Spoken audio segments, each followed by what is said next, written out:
much is your time worth? Whether you're a realtor, lawyer, accountant, or even a content creator, Stamps.com gives you the chance to focus your time on what you do best. Don't waste your time mailing letters or shipping packages. Stamps is there to help. Print stamps, shipping labels, or certified mail forms in seconds. Get up to 89% off USPS, UPS, and other carriers, and schedule free package pickups all from one place. Stamps.com also makes it easy to track shipments, manage contacts, and report on how much you send and spend. Over the last 28 years, more than 4 million customers have relied on Stamps.com to make their lives easier. Don't waste time worrying about being a postage expert or standing in line to drop off letters and packages. Let Stamps.com do what they do best so you can do what you do better. Go to Stamps.com/audio to sign up for a special offer. No contract, cancel anytime. That's Stamps.com/audio. Hi, everyone. This is Jillian with Court Junkie.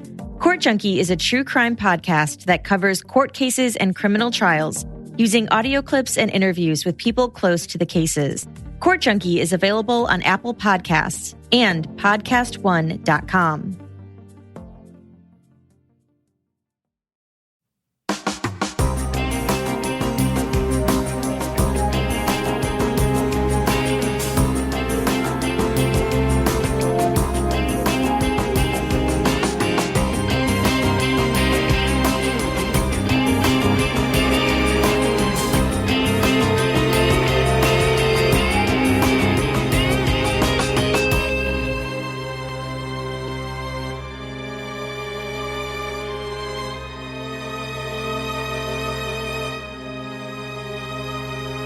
Hello, everyone, and welcome to episode 281 of the True Crime All the Time Unsolved podcast. I'm Mike Ferguson, but missing in the studio today is my partner in true crime, Mike Gibson.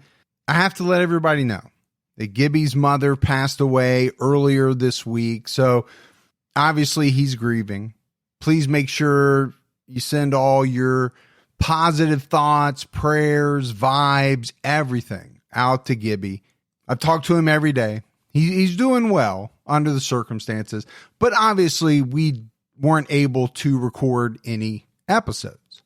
That was not the priority at this point in time. So what we decided to do was to put out a Patreon episode on both TCAT and TCAT Unsolved. We have almost 50 Patreon episodes that we've done throughout the years. So for most of you, this will be a brand new episode. You've never heard it before. Only the folks that are on Patreon have heard it. And we decided we'll wait till next week to get back to doing, our Patreon name shout outs and voicemails. And so there's none of that. There's just the story, and Gibby will be back in studio next week. And just to let you know, on TCAT, we're putting out an episode on Stacey Castor. And Stacey Castor is a piece of work. A mother, a wife who killed multiple husbands, at least. She's thought to have killed more. She was a poisoner. But even more than that, tried to poison her own daughter and blame the deaths on her. So, it's a good episode. Make sure you check that out. But let's go ahead and jump right into this True Crime All the Time Unsolved. All right, Gibbs, I got to ask the question. Are you ready to get into this 25th Patreon-only episode? I am. We're talking about the disappearance of Michele Harris in New York State. And this is a story that's fascinated me for years. You have a missing wife and mother who was in the midst of a divorce from a husband who had quite a bit of money, and she disappeared on September 11th, 2001. Really? Yeah. Wow. The day of the terrible terrorist events. And that's significant because we all know the attention, the amount of resources that were diverted to focus on those events. Michele Harris has never been found. So there are people that have wondered, what role did 9/11 play into her disappearance? Right. Did it get the attention that it would have gotten, let's say, a month before that? But the big question in this case has always been, and remains to this day, what happened to Michele Harris? And a lot of the questions I think that people have center around her husband, Cal Harris. They're at the center of this story. I mean, obviously Michele is, because she's the victim. She's Right. the person that disappeared, but Cal is as well. And if you look at it, this is a couple that you would have thought, or people would have thought, and probably did think at one point, wow, they've got it all. Yeah. But as we've seen in a lot of cases that we've covered, When you dig in. yeah, when you dig in, everything in a marriage isn't always what it seems. And they can go from great to okay Yeah. to bad very quickly. Extremely quick. Calvin Harris came from a very prominent family in upstate New York. He was a smart guy. He was extremely athletic when he was younger. He was an All-American lacrosse player in college. Impressive. It is impressive. I don't know. Did you ever play lacrosse? I did not. I didn't either. When I was young, like in high school, Right. there was no lacrosse around here. No. That was always what I thought of as a Northeastern sport, I always thought it was Ivy League-ish. Ivy League-ish, but now it's everywhere around here. It really is. Every Yeah. high school has a lacrosse team, and most of my buddies, if they have sons, they have either dabbled in lacrosse or currently play lacrosse. You have to be pretty athletic. I mean, it's a sport that requires some athleticism, Agility. speed, strength, kind of all together, I think. But Cal's father owned a number of car dealerships that Cal and his brothers would eventually take over. And it was at one of these car dealerships that Cal Harris first met Michele Taylor, who was working there as a secretary. Cal was around 30 at the time, and Michele was somewhere around 25. They started dating, they fell in love, and they got married in 1991. Cal would later say in interviews that he was captivated by Michele, captivated by her beauty, her intelligence, and her humor. So they got married, and I think pretty quickly they had 4 kids. They built a big home on a 250-acre piece of land. This was very nice. Nice spread. Had its own private lake, the kind of place that a lot of people dream about. Well, when you're a multimillionaire, you can do that. Yeah, and he was definitely a multimillionaire. I mean, I've seen estimates of his net worth topping the $5 million mark. Now, I don't know at what point in time that was. Right. Was he worth millions when he met Michele? Maybe. But throughout the years, he was a multimillionaire. Sure. I mean, I think that's safe to say. So you can look at it from that standpoint and say, all right, this should have been the ideal marriage. Now you've got 2 good-looking, smart people. They've got money. They have 4 wonderful children. Life's good. Life's good. The problem is, Gibbs, that all of it just doesn't always seem to equate, right? Especially the money. Money doesn't solve everything. And in fact, it can make certain things worse. Well, absolutely. Or at the very least, more difficult. It can cloud certain situations. Yes. I think it's easy for, us to look at wealthy people and think, they must have no worries, right? But at the same time, deep down, I think we all know that's not true. Right. Wealthy people go through the same things that the rest of us do. But who of us hasn't thought, man, if I just won the lottery, my problems would be all solved? I thought that. I'll admit it. Oh, I think, I know I have. But I've also seen those documentaries on all those lotto winners. Yeah, you watch a lot of documentaries.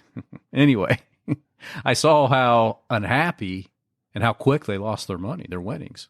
Yeah, I've seen some where people were killed, right? Their own family killed them to get to their money. And, people come out of the woodwork. Everybody says they're your friend. Everybody has their hand out. Now, would money make certain people's lives better? I'm sure it would. Oh, yeah. Or certain people would just still have the same problems that they had before they got all the money. Remember that movie with Steve Martin back in the 80s? With the guy shooting at the cans? The Jerk? The Jerk. Remember that one? Yes. The guy's shooting at the can. They're shooting at these cans. Yeah. But remember, he gets all that money all of a sudden, out of nowhere. He's just not happy. But that's actually a really good example. Yeah. People that are just generally unhappy, people that can't manage money, right? People that, have certain types of problems with alcohol, drugs. That's not going to go away. Oh. If you got a bunch of money and you got a Coke problem, you know what you have right now? Just a bigger. I got a shitload more Coke. That's right. And now I've got a bigger problem. Yep. And it's not going to make you smarter. That's why I said the Jerk is a good example. It's not all of a sudden magically going to increase your intelligence. So, if you're gullible and you're bad with money, I think that's some of the documentaries that you were watching. Hey, I like my documentaries where people lost it all. Right. I guess my point was you never know, right, how it's going to go. Some people, it's probably great after they win the lottery, but some people, like you said, their lives are actually worse than they were before. Yeah. But the marriage between Cal and Michele started to fall apart. And by 2001, it was in shambles. Michele filed for divorce, claiming that Cal was unfaithful, extremely controlling, and also verbally, emotionally, and physically abusive. It's not a good combination to keep a marriage together. Now, those are the allegations that Michele made. Sure. I've seen some interviews with Cal that he's done over the years, and he's admitted to being unfaithful to Michele. Now, he's claimed that he was not abusive, and he's also made claims that Michele was unfaithful as well, but only after she discovered his infidelity. So if it's good for the gander, it's good for the geese, or good for the geese, good for no, I'm pretty sure what's good for the goose is good for the gander. And there's that one right there. I don't know. But no doubt, this is a very strange situation in 2001, right? Cal and Michele are going through a divorce. Right. But they're still living in the same house. Which brings a whole nother level of difficulty. It does. They have 4 children that they're trying to take care of. Michele filed for divorce in January of 2001. So for about 8 months or so, they were essentially living separate lives under the same roof, waiting for this divorce to be finalized. 2 months after she filed for divorce, Michele got a job at a restaurant in the town of Waverly. It was called Lefty's. Yeah. And, during this time, she was dating a few different men. 2 in particular have been categorized as boyfriends. A little bit more serious. And it's also been alleged that she had these 2 boyfriends at the same time. Like they overlapped each other. Yeah. Make of that what you will, but that can happen. It's important to point some of these things out because when somebody disappears, you're looking for suspects. Absolutely. Now, do some of these things that have been said about Michele make her look great? Maybe not. Depends on how you look at it. But yeah, but she's also not here to defend herself exactly. on those statements. Yeah, so we only know kind of, some things that have been said by family and friends, and some of it comes from Cal. And I think as we go through this episode, that's one of the things that you have to keep in mind. Some of this information comes from him. So we talked about September 11th, 2001. We all know what happened on that day. It was devastating. Thousands of people lost their lives in the attacks. My memory is horrible, Gibbs. I've said that to you before. Right. But I can remember every single thing about that morning and the rest of the day. Where I was, who I was with, everything. Same here. I remember getting home, sitting in front of the TV, glued to the coverage. I had always heard about people talk of the assassination of John F. Kennedy. Right. And where they were and how they never forgot it. They remembered it. I never could understand that until 9/11. Yeah. And then after that, obviously it made sense because that's one of the days that I really remember. That day, Michele Harris spent time with family, and then later she worked her shift at Lefty's Bar and Restaurant. She left around 9:30 p.m., driving her gold 2000 Ford Windstar van. That's something that you don't see very much nowadays. The Windstar? The minivan. No, you don't really. The minivan has they're still around. You can still find them, but you remember back in the day, it seemed like everybody made a minivan. Minivans were kind of a craze there for a while. I think we must have had, when I was married, I think we must have had, through 4 or 5 minivans? Yeah. We had remember the Warner Brother minivan? It played the Looney Tunes song every time the door slid open, which was cute at the dealership. I was going to say. It wasn't cute after you had the van and opened that door, 50 times in a few days. You were like, okay. First of all, I've never heard of that, and I think you're making it up. I'm not. Second of all, I would have driven that without my kids into a wall, right? Because that would get old real quick. Yeah, it really did. But yet you made the decision to buy it. Somebody in my life decided they wanted it, and I made sure that we got it. So back to my thing. Just because you win the lottery, right, doesn't mean that you're going to make great decisions. Exactly. So she left around 9:30, and after leaving work, Michele went to see her boyfriend, Brian Early, whom she had met in late 2000. So, like all of this is important, right? Cal claims that Michele was cheating as well. It kind of comes out that, right, she didn't file for divorce until 2001. Right. She met and I believe started dating this guy in late 2000.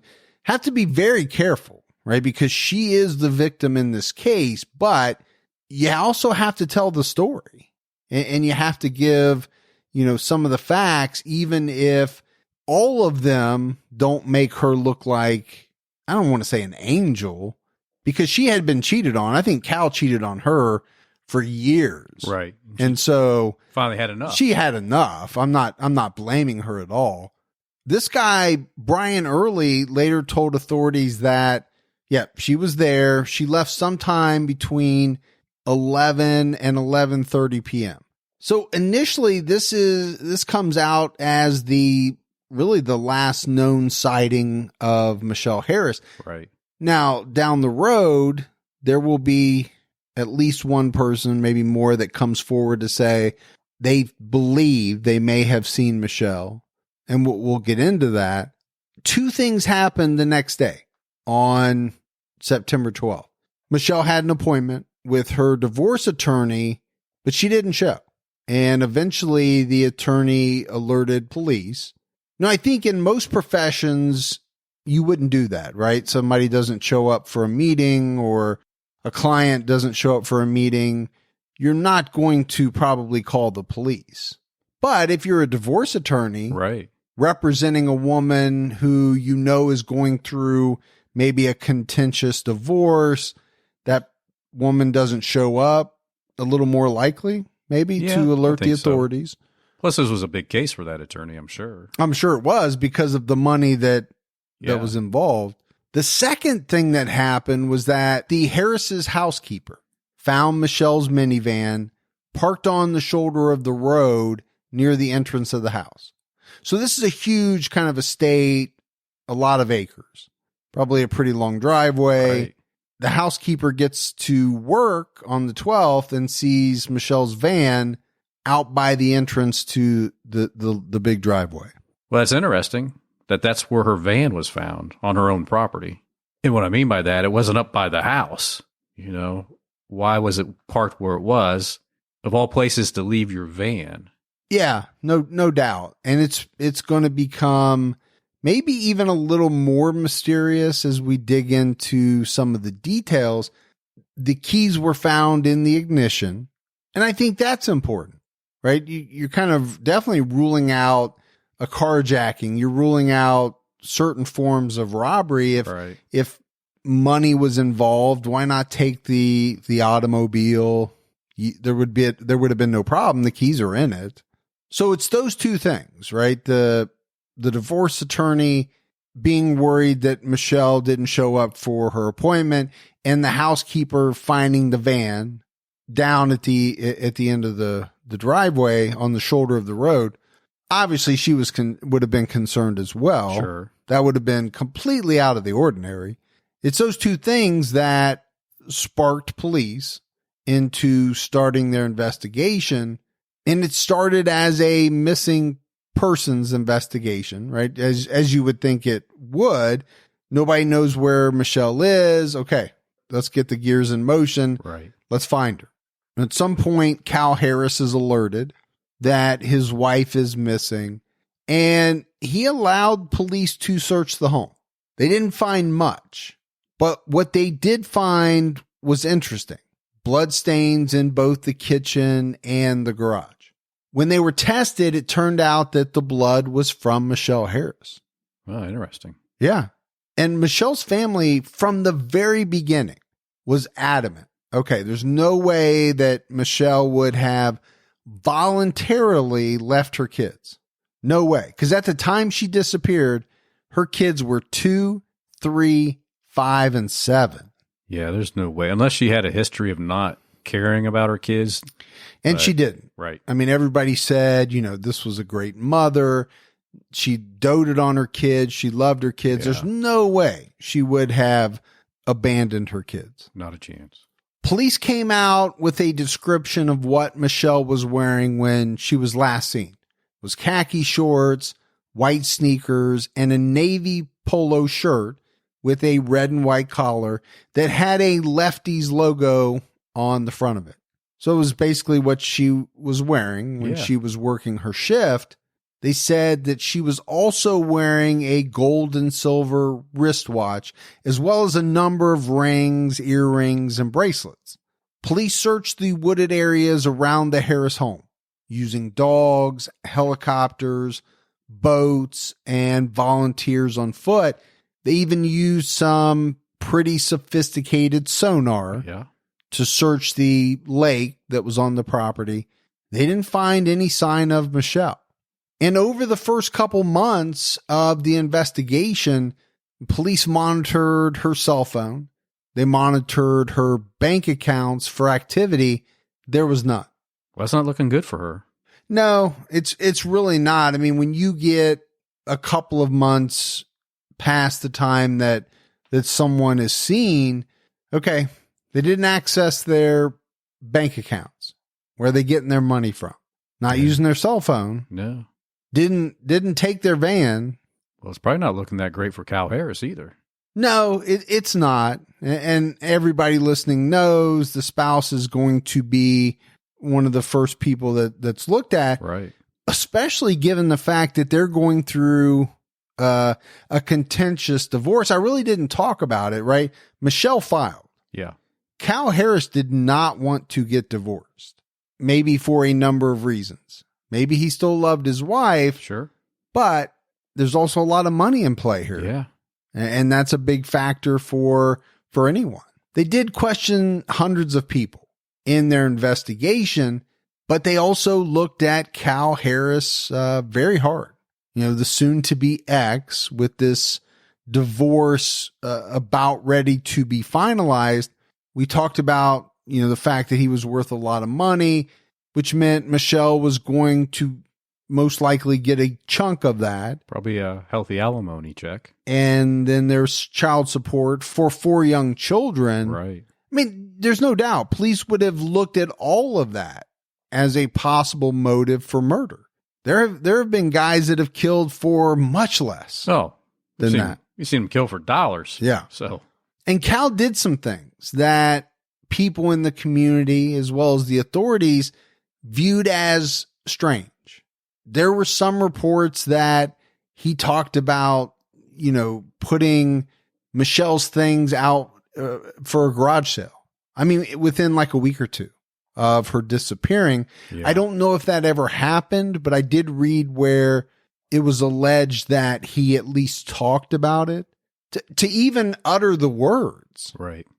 People are going to look at that and say, wow, it's cold. Yeah. So if you can be that cold then maybe you could have, That's that, people will make that connection.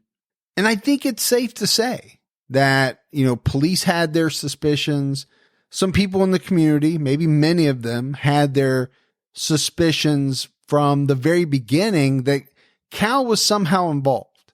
But it would take a number of years before he was ever charged in the disappearance of his wife. True Crime All the Time Unsolved is brought to you by Progressive Insurance. Let's face it, sometimes multitasking can be overwhelming. Like when your favorite podcast is playing and the person next to you is talking and your car fan is blasting, all while you're trying to find the perfect parking spot. But then again, sometimes multitasking is easy, like quoting with Progressive Insurance. They do the hard work of comparing rates, so you can find a great rate that works for you, even if it's not with them. Give their nifty comparison tool a try, and you might just find getting the rate and coverage you deserve is easy. All you need to do is visit Progressive's website to get a quote with all the coverages you want, like comprehensive and collision coverage or personal injury protection. Then you'll see Progressive's direct rate, and their tool will provide options from other companies all lined up and ready to compare. So it's simple to choose the rate and coverages you like. Press play on comparing auto rates. Quote at progressive.com to join the over 27 million drivers who trust Progressive. Progressive Casualty Insurance Company and Affiliates. Comparison rates not available in all states or situations. Prices vary on how you buy. Folks, if you're like me, sometimes after dinner, you just got to sneak away. Now, a lot of times I'm sneaking down into the studio to work on a podcast, writing, research, whatever it is. But sometimes I'm just sneaking down to play Best Fiends. I have played this game a lot. You've heard me talk about it before. If you haven't tried it, you've got to download it. I'm over like level 350 now. This game is so easy just to pick up whenever you have just a little bit of time even to play. You can just play a few levels and it never gets old to me. That feeling you get of striving for and then reaching that next level. Best Fiends is a free to download mobile puzzle game with thousands of exciting levels for new adventures and challenges every time you play. There's offline play, so you won't be stranded if you lose your internet connection. I love the fact that they have brand new events and challenges all year round. So there's always a chance to earn exclusive in-game items, characters, and rewards. Check this game out. Download your new favorite getaway, Best Fiends, for free today on the App Store or Google Play. You'll even get $5 worth of in-game rewards when you reach level 5. That's friends without the R, Best Fiends. It wasn't until September of 2005, so we're talking 4 years, that Cal was indicted on one count of second-degree murder in the death of his wife, Michele. He was set free after posting a $500,000 bail. Probably not too hard for somebody like Cal Harris. Well, no, not if you're worth $5 million. His trial was delayed for a number of reasons, but at one point it was scheduled to begin on September 11, 2006. Really? Yeah, that would have been exactly 5 years after Michele went missing, but his trial didn't begin until May 21st, 2007. I mean, how many times do we see this, right? Trials get delayed, there's motions, and especially with a guy like Cal. He can afford to pay the attorney to delay anything. Right. When you've got that type of money, you're going to be hiring some pretty high caliber attorneys, especially if your freedom is at stake. But when the trial did start, the prosecution's theory was pretty clear cut. Cal Harris murdered his wife, Michele, after she returned home on the night of September 11th, 2001. They said he had plenty of time to murder Michele, try to clean up the crime scene, and dispose of any murder weapon. But before it was discovered, she was missing. In all, the prosecution called almost 50 witnesses to the stand over 9 days. That's a pretty busy week for a trial. It's a lot of witnesses. And actually I read, I think the witness list was actually 70 or 80 people. Wow. They didn't quite call everyone. But, many of these people were called to talk about Cal's affairs, allegations of his substance abuse, and the large amount of money involved in the pending divorce. right? There's not going to be any witnesses that saw Cal Harris murder his wife. No. So you're not going to have that. You're just trying to prove intent. Yeah, I mean, really what they're laying out is this guy's character and possible reasons for why he may have wanted to harm Michele. The Harris's housekeeper took the stand and testified that Cal Harris called her at 7 a.m. on September 12th to come to the house to help the kids get ready for school because Michele had not returned home. She testified about finding Michele's minivan as she pulled up to the Harris home. Now, what the prosecutor said was that the minivan was planted there by Cal deliberately so that the housekeeper would be the first one to find it, right? Cal doesn't want to find it. No. So he calls the housekeeper knowing that she's going to see this minivan Right. the minute she starts to pull into the driveway. And that will set everything into motion. That's the prosecution's theory. DNA experts took the stand to talk about the blood found inside the Harris home. They confirmed that the blood found matched the DNA profile of Michele Harris. They had famed blood spatter expert Dr. Henry Lee testify via videotape that the blood indicated that Michele was the victim of blunt force trauma. Was that the guy from the OJ trial? Yeah, it was. And I forget the exact reason. There was a reason why he couldn't be there in person. I think he was out of the country. He was at another trial. I forget what was going on. Yeah. He also testified that someone had attempted to clean up some of the larger blood stains found in the garage. Well, we've seen so many times that these people that commit these crimes think they know how to clean up a murder scene. They think they know how to get rid of the blood, and it's just not that easy. It's not that easy. Now, if that is true, which I'm assuming it is, I don't think the guy would testify to it if it wasn't, who cleans up blood at a murder scene that is not your own home? It's a big question that I have. Yeah. If a stranger, let's say, I'm just hypothetically, a stranger breaks into your house and they murder someone who's alone in the house, why would they need to clean up blood, let's say, anywhere in the house? Right.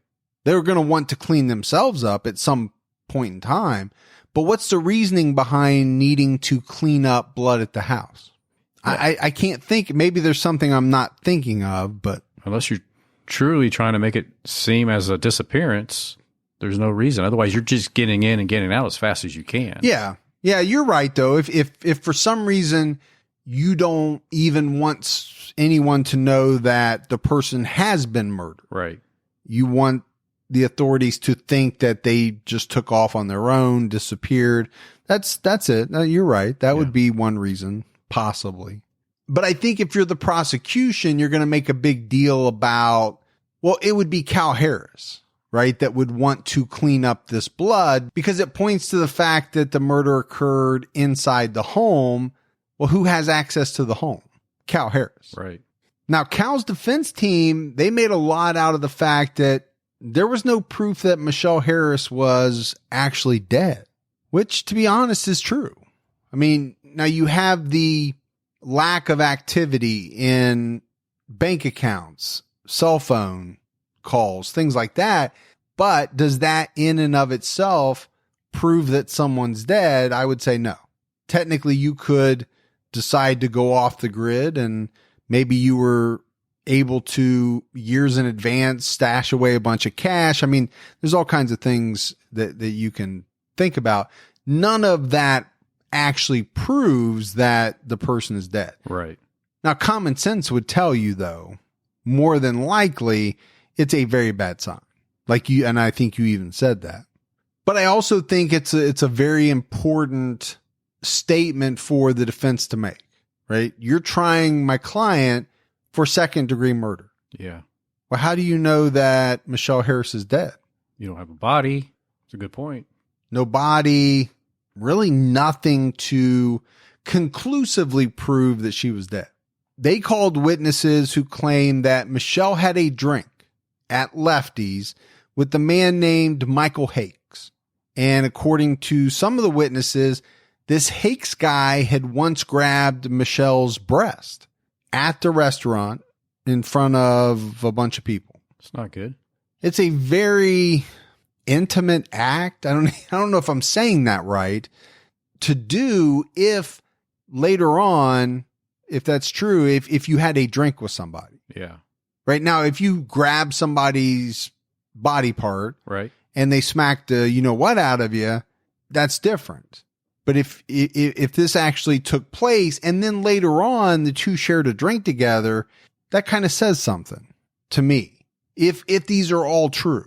Yeah, if they're all true. Yeah, it's a big if. Sure. Most women they're not going to have a drink with a groper. No. It's not going to happen. They're going to do a roundhouse or, let the big slap fly, and they're going to get somebody in management to kick this guy out of the bar / restaurant. Exactly. What's interesting about this guy, Michael Hakes, is that authorities determined he had a past rape conviction in Arizona. Well, the defense has to love this. Yeah. Yeah. I mean, they're going to say, right? Hey, police. Hey, prosecutors, you've got the wrong guy. You shouldn't be looking at Cal Harris. You should be looking at the boyfriend, Brian Early, who admitted he was the last person to see Michele, or this Michael Hakes guy who's got this rape conviction back in Arizona. And I said that the prosecution called almost 50 witnesses. Well, the defense called 2. Wow. It's kind of a big difference. That's a huge difference in ratio. One was a blood spatter expert who attempted to refute the testimony of Dr. Henry Lee. The second was a friend of Cal Harris who, basically talked about the fact that he was a good guy, that type of character testimony. On June 7th, the jury found Calvin Harris guilty of murdering his wife, Michele. But before Harris could even be sentenced, right? So he was found guilty, and then normally the sentencing may come, a little bit down the road. Sure. A 33-year-old man named Kevin Tubbs entered the picture. Tubbs came forward and said that he saw Michele Harris at the end of her driveway arguing with a man who was driving a Chevy pickup truck sometime around 5:30 to 6 a.m. on the morning of the 12th. So Gibbs, this was huge. It's a game changer. Because if true, it contradicted a lot of what the prosecution put forward. And we know that's where they found her van with the keys still in it. You mean close to the driveway? Yeah. Yeah. I don't know how far away from the driveway it was. It was on the shoulder of the road, but I think it was fairly close to the end of the driveway. Yeah. I think one of the biggest things it did was that, again, if true, it greatly reduced the time that Cal Harris would have had to murder his wife and then cover everything up, right? Clean up the blood, do all of this and that. Most likely down from about 7 hours to maybe less than an hour. Because the prosecution had laid all of this out, right? Michele gets home at, let's say, 11:30. Right. The housekeeper doesn't discover her minivan until 7. So that's a big window of time. Yeah. You can lay anything in that window. Now you only have an hour to lay all this stuff. Right. If this guy sees her at the end of the driveway talking to somebody at 6 o'clock and the housekeeper finds the minivan sometime after 7, you're down to about an hour or so. And then, if true, you have this unknown young man who was said to have been driving a Chevy truck. You throw this person into the mix, right? Who is this guy? And was it possible that he had something to do with Michele's disappearance? So Harris has already been convicted. Yeah. He's set to be sentenced on August 24th. But the defense team brings in Kevin Tubbs to testify about what he saw on the morning of the 12th. The judge delays the sentencing. And over the next couple of months, the attorneys go back and forth, arguing the validity of Kevin's account. The prosecution presented evidence that Kevin's estranged wife told an investigator that Kevin said, if Cal gets off, I'll never have to worry about money again. Okay. So not too hard to figure out if that statement was made, what it means. Yeah. It means that I'm getting a boatload of money to put a monkey wrench into this whole thing. Yeah. Now, Kevin's wife would later tell papers that authorities twisted her words around in an attempt to discredit Kevin. She never actually said it exactly like that. In the end, the judge had to weigh all this stuff, and he threw out Cal's conviction based on this testimony by Kevin Tubbs. Well, it was probably enough to muddy the waters that the judge felt that, you know what, we need to recircle the wagons here and relook at this. Yeah, I mean, so all he did was set aside the conviction. But that also means that, okay, Cal's free again. Right. He posts another $500,000 bond, but he's going to go to trial again. Yeah. It's not like they're not going to keep pursuing him. He was out for almost 2 years before the second trial began in July 2009. The prosecution laid out their theory again, presented their blood spatter. Dr. Lee testified. I think he might have been in person this time. And they had their DNA experts. But Gibbs, they still didn't know what happened to Michelle's body, and they still didn't have the murder weapon. Those are two big things not to have in a murder trial. I would think it'd be tough to go to trial without that. Yeah, it's not a prosecutor's dream, I don't believe. There are and have been a number of people that have been convicted of murder without a body. Yeah. That's happened. Sure it has. Would the prosecution rather have both? Sure. I think it makes for a much easier path to conviction. Right. I mean, to me, and we've kind of already talked about it, but the defense has this almost built-in claim, which is, how are you going to, beyond a reasonable doubt, prove that my client committed a murder when you can't prove there was a murder? That's good. I mean, my note's good because I said it. No, I'm just kidding. But hey, thanks for backing me up, brother. No, I'm just kidding. But I mean, it's true. Yeah. Right? Yeah.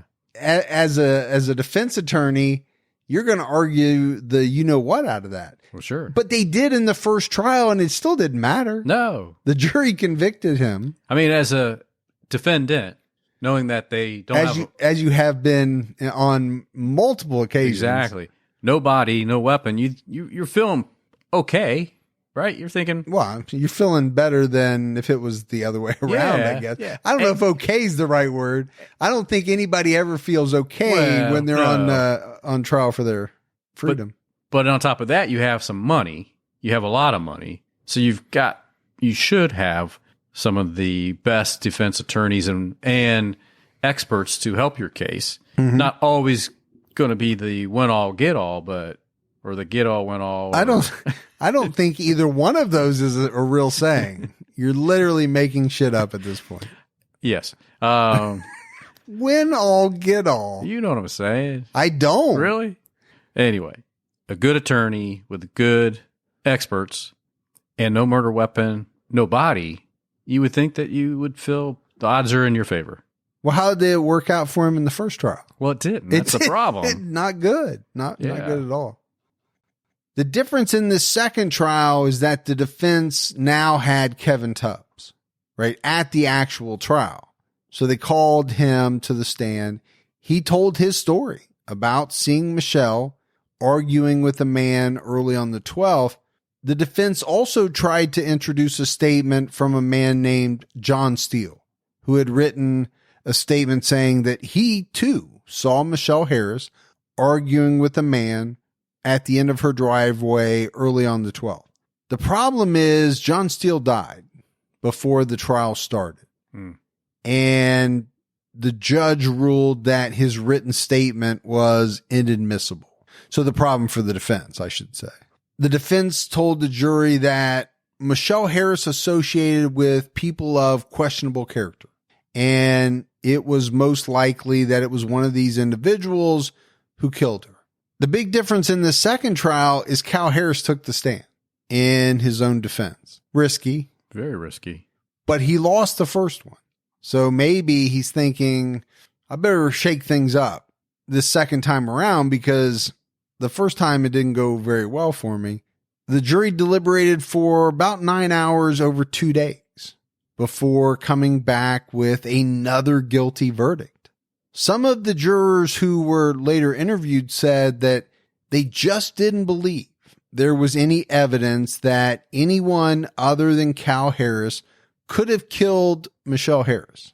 Now, I read that, Gibbs, and I thought, okay, why am I finding that so strange? Is it because to me it sounded like the jury was expecting the defense to prove that someone else committed the murder? Yeah.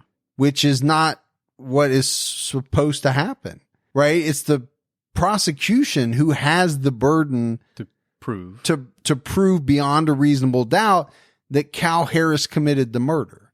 And when I was reading some of these interviews from jury members, it almost sounded, and maybe I'm taking their words incorrectly, but it almost sounded to me as though they wanted the defense to prove that it was someone other than Cal who committed the murders. Right. And because they didn't get that, By default. they thought, well, it had to have been Cal. Right. Now, I have to be careful. I'm putting words in people's mouths, and I'm really just kind of saying how I took the statements. Right. Doesn't mean that that's exactly how it happened. I honestly hope it didn't, because that's not how our legal system is supposed to work. Cal was later sentenced to 25 years to life. But then came the appeals. First, they went to a state appellate court in 2011. They denied the appeal. Then in 2012, the state court of appeals heard his appeal, and they ultimately ruled in his favor, overturning his conviction. So if you look at it, Cal spent a little bit over 3 years, I think, in jail. Yeah. Or prison, but was released after they overturned his conviction, again on a $500,000 bail. But he's going to go to trial for a third time. You know, the Court of Appeals does not find you not guilty. Right. They just overturn your conviction, and then the state says, okay, well, we're just going to come right back at you. We're going to do it again till we get what we want. And I didn't mention this in the first couple of trials, but Cal's defense team had tried to get his trials moved to a different county, but those attempts were denied. The third time they were successful. And I think it was huge, right? Because they thought this was a well-publicized case. He was very well known. We need to change a venue so that, you know, it's ensured that he gets a fair trial.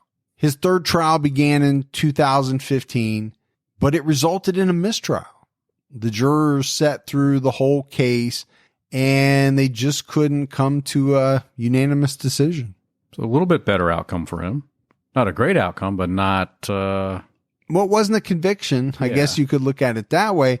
The problem is it set the stage for a fourth trial in 2016. So we mentioned early on, Cal had a bunch of money. Well, how much money are you going to have when you're going through four trials over, 10 years? Yeah, not much, especially if you're sitting in jail for a few of those years. And not making, or maybe not able to make the money that you should be able to. Right. The fourth trial would be much different, because this time Cal Harris chose a bench trial instead of a jury trial, which meant, you know, he was putting his fate in the hands of a judge. The case would solely be decided by a judge. Well, you know, he probably thought, look, I've done this jury trial 3 times now. It hasn't worked out. So let's give this bench trial a shot. No, I think you're 100% right. And I'm actually somewhat surprised that he didn't maybe take this route a little sooner, given the evidence against him, which by no means was overwhelming, right? We've talked about it. There's no body. There's no murder weapon. There's no conclusive proof that Michele Harris is deceased. Right. my thought is, as good as juries are, they are still lay people, just like you and I. We're not attorneys. We don't know the ins and outs of the law. Right. Sometimes they're ruled by emotion. It's almost impossible to exclude all emotion or, things like that. But a judge is much better at it. Yeah. They're going to weigh the facts and they're going to say, here's my finding. I would have thought that his attorneys maybe would have pushed him in that direction much earlier on. The other difference in this fourth trial was that it was ruled that the defense could put evidence out there implicating alternate suspects. So this is something they weren't able to do before. And I mentioned the comments from the juries, right? After the second trial? Yeah. Saying we felt as though it couldn't have been anybody but Cal because the defense didn't offer up any proof that somebody else did it. Well, they had limitations, right? They couldn't say, we believe it was so-and-so. Right. And here's why we believe it. But in the fourth trial, they were able to do that. And they had two people, Stacy Stewart and Christopher Thomason. Because leading up to this fourth trial, Cal's defense team had hired investigators to look into these two guys. Stacy lived in the area about 7 miles from the Harris residence in 2001. So in early 2016, investigators and a forensic archaeologist, they went out to this property that Stewart had owned back in 2001, and they found a burn pit and they began to excavate. So you got a little Stephen Avery making a murderer thing going on here. Yeah, exactly. You got a burn pit. Mm-hmm. But this is 15 years later. According to court papers, the excavation of the burn pit turned up a shoulder strap from a bra and some charred fabric that the defense argued matched Michelle's Lefty's uniform. But as far as I can tell, they weren't able to recover any DNA or really anything that conclusively proved Michele or even her clothing were in that burn pit. Okay. Now, what they were able to do, because it was 15 years later, is I think the forensic archaeologist was able to figure out, based on the digging and how deep some of these items were found, he was able to put them back during that time frame. Which is an important fact. It is, because a lot of people are probably listening thinking, well, you got a burn pit that's 15 years old. How's that stuff still there? Right. Well, it was buried. Yeah. Right. They had to excavate it. And this guy was able to say, based on how far down it was. And I guess, I don't know all the science behind different it. soils and things like that. Yeah. But I think as much as we've talked about the prosecution not technically being able to prove Michele was dead, none of this stuff proved that Michele or any of her belongings were at this burn pit. The defense also contended that Stacy Stewart matched the description of the man that Kevin Tubbs said he saw talking to Michele Harris on the 12th. And apparently Gibbs, he drove a truck back in 2001 that matched the description given by Kevin Tubbs. Sounds like some reasonable doubt to me. It's interesting. Cal's defense also had some new witnesses. One stated that Michele Harris and Stacy Stewart were at a dance club together late on the night of September 11th. Other witnesses claimed to have heard Stewart talking about burning bloody clothes the day after Michele disappeared. So you said reasonable doubt. And again, I think some of this stuff is creating quite a bit of reasonable doubt. Yeah. All of it culminated in May 2016, when after deliberating for about 12 hours, the judge found Cal Harris not guilty of the second-degree murder of his wife, Michele. So 11 years after first being indicted, Cal Harris was really a free man. Now, he had only spent, I say only, but he had spent, a little over 3 years incarcerated Yeah. Almost all of the time that he was going through all these trials, he was out. Yeah. He was out on bail. But was he really a free man? If you've got this cloud hanging over your head that you're being tried for the murder of your wife, you're not really free. No, it's going to take its toll on you. Because you got to remember, there's going to be a certain set of the population that's going to be against you because they're going to believe you are this terrible monster. And there are people to this day, I know it, that believe Cal Harris murdered his wife. No matter what this judge said, there are still people that believe he was involved.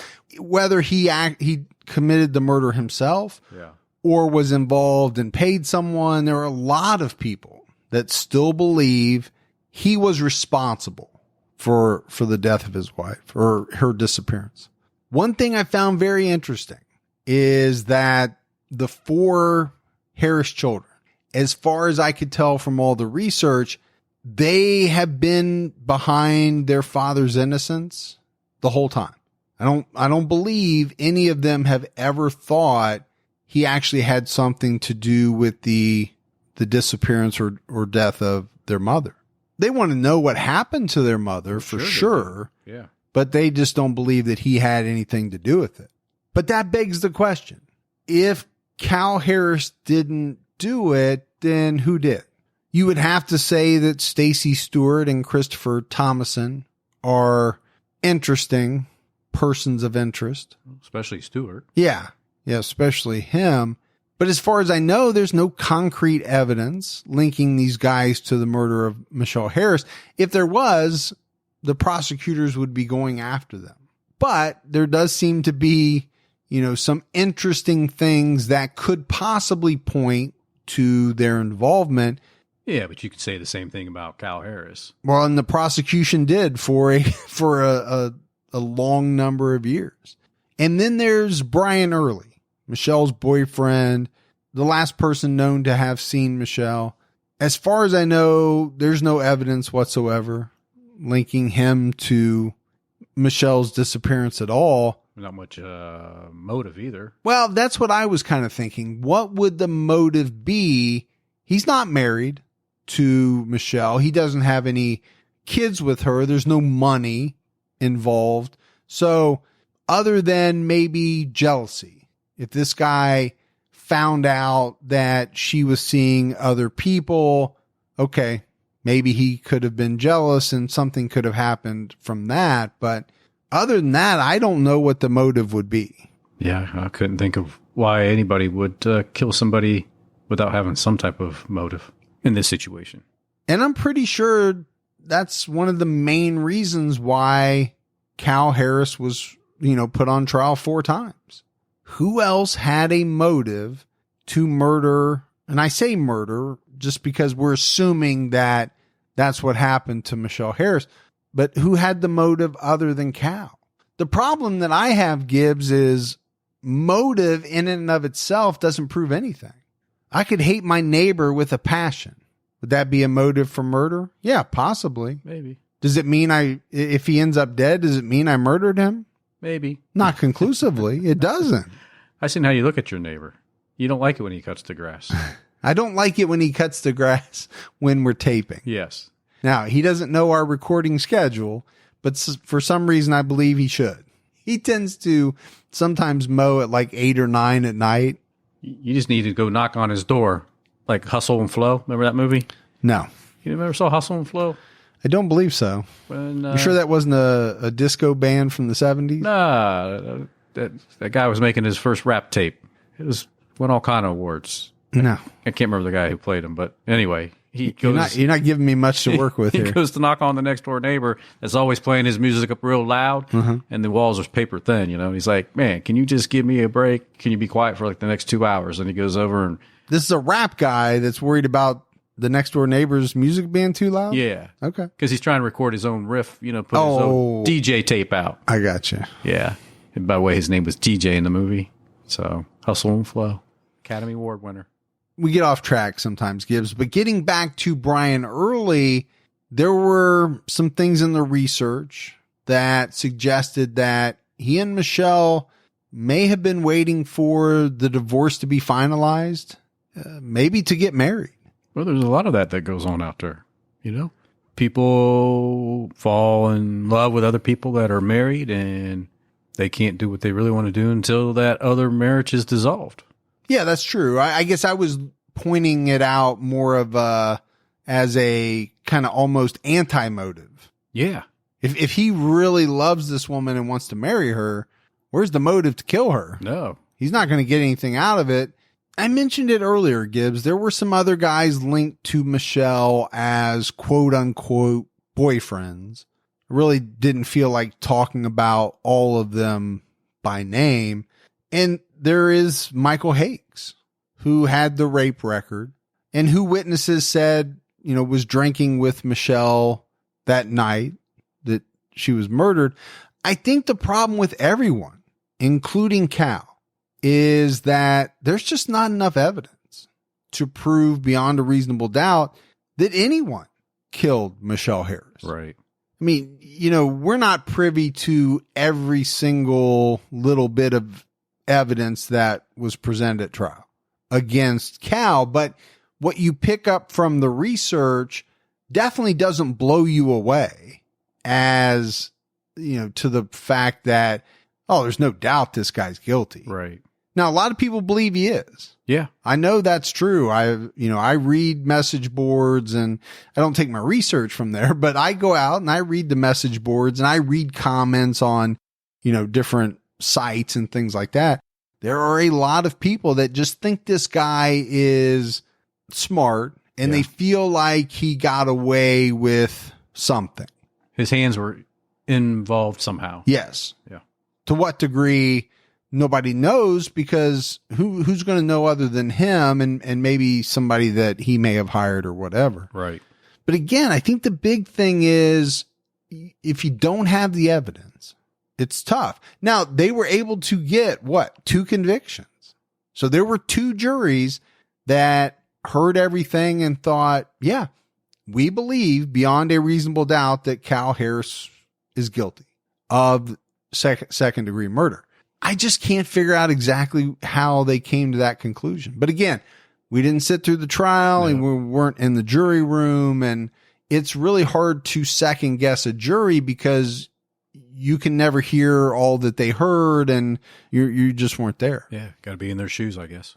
I will say this, Gibbs, if Kevin Tubbs is telling the truth, then it's hard not to think that whoever Michele was talking to at the end of the driveway is in some way responsible for her disappearance and death. I think at the very least, Cal's defense team would say that's true and that they believe that man was Stacey Stewart. Yeah. So you wonder, how does Michele's family take all this in over all these years? Well, it had to be a pretty rough roller coaster ride. Yeah. Conviction overturned. Second jury convicted, that was overturned. Then you've got a third trial, mistrial. Then you got a fourth trial where he's ultimately found not guilty.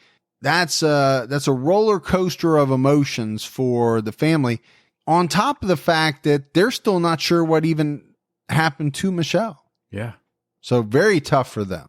But that's it. That's it for the case of the murder of Michele Harris, Cal Harris.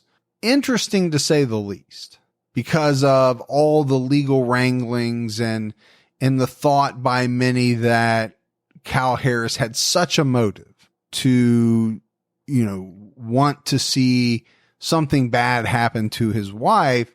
The state certainly thought he was responsible. They went after him every single time. But in the end, he was found not guilty. And as of today, there's still no body. No, her body's never been found. Yeah. Now, the question is, if it was found, could they retry Cal Harris? If they found evidence that linked him and they found her body, maybe they could do a kidnapping, a transportation. Right. Who knows? Some other charges that don't technically involve murder, but that would carry a lengthy sentence. But again, I don't even know if the guy's guilty. I really don't. Nobody does. Well, according to the last judge, he's not. And according to 12 other people, they couldn't make a decision. Yeah. Unanimously. According to 24 other people, he's guilty. So, you add all of it together and what do you have? At the end of the day, he's not guilty. Yeah. But so that's it for our 25th Patreon only episode. 25. So 26 will be out, like we said, probably somewhere around the third week or the end of the month. Yeah. Of this month. So technically there will be 2 Patreon only episodes that come out this month. Right. And then starting next week, we'll be back on video with our weeklies, and our next Patreon will be on both video and audio, and we'll move forward that way. We just had some extenuating circumstances. And I know everybody understands, because Gibbs, the amount of unbelievably uplifting, heartfelt messages that I received, it blew me away. I was still getting messages as I pulled in your driveway. Yeah, they're still coming because, as people listen to the episodes, maybe they're not on Patreon. Some people just don't check things every day. So they may not see it for a week, and so I'm still getting messages. I get messages from people that say, I'm so sorry to hear about your dad. Yeah. Because they just finally got to that point in the... Right. Yeah, it's like you said, it's heartfelt, and it's very. Yeah. We have amazing listeners, and the other thing I think is that people just deep down are very good. Natured. They have a good heart. You and I profile a lot of bad people, right? But the fact is, the majority of people are amazing, wonderful, would do just about anything for anyone. It's not just us because we do a podcast. Most of these people would do the same thing for their neighbor, their fellow church member, whatever it is, whoever it is. It's like we're a big family. We're in their living room. We're in their car. Yeah. And we feel the same way about them. So I know that it's just like a big, happy family. I do want to, not to drone on, but I got an email the other day from a woman who has a special needs child at home and takes care of him 24/7. Yeah. And so she was telling me this, but then she said, I love you guys. What you do is so amazing, and I'm listening to this, and I end up writing her back, and I'm saying, I appreciate the words. Sure. I really do. But what you do day in and day out is like 20 times more amazing than what Gibby and I do. Absolutely. Because I'm drawing inspiration from these things that she's telling me. Yeah. Now, I'm glad. I am so glad that people enjoy what we do and that we make their lives better in little ways here or there. Sure. Yeah. But I told her, I was like, as much as you think we're doing, you're doing 20 times more. Yeah, absolutely. So for sure. So that's it for another episode of True Crime All the Time Unsolved. So for Mike and Gibby, stay safe and keep your own time ticking.